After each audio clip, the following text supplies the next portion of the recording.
We are eternal.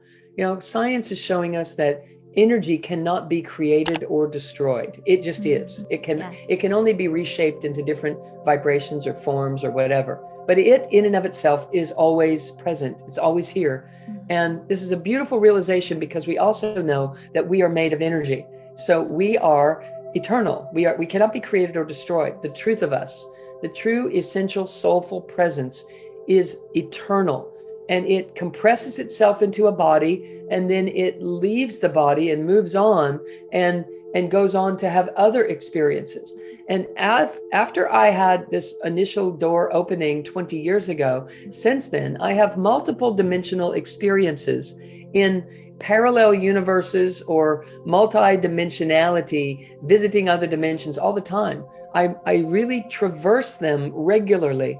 And I know that when we come in here and we put on this skin suit, that we're here doing certain things for certain reasons, and then we can access and exit anytime and be in other states of consciousness, in other realms always. And we do regularly. We do every time we go to sleep. We are astral traveling and we're in other dimensions. And that's why we have dreams that kind of make sense and they kind of don't make sense. And it's because we're expanding beyond the body.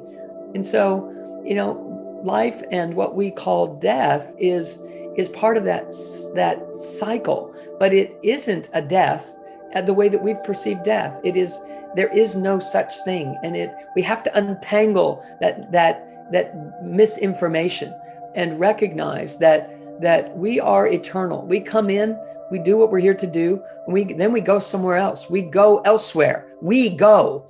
It isn't that we die and our spirit goes on, which was that whole issue was what got me interested in this whole conversation, 23 years ago, which led me to meditation, etc. And it was then that I opened and had these recognitions. So what we know is that I was sitting in a funeral and they said, when Sally died and her spirit went on, it shocked me.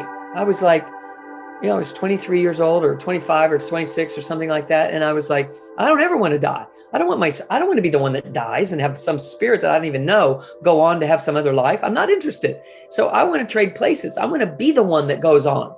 And that started this inquiry in my life that led to meditation, led to this opening, led to this, this whole thing unfolding this way, simply because I got curious about what's really going on here.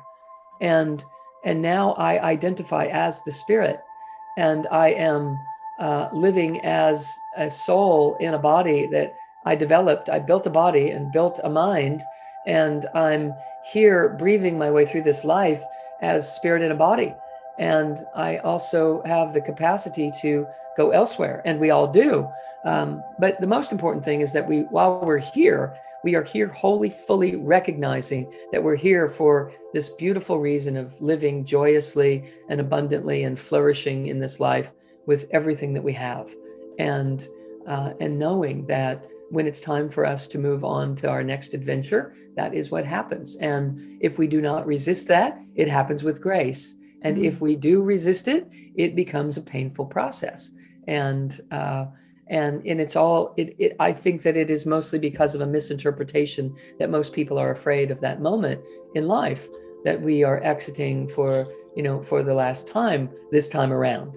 And people are very afraid of that. And it isn't a big deal. It really isn't. Now we need to process life as if it is precious and rare and valuable beyond our beliefs, because it is.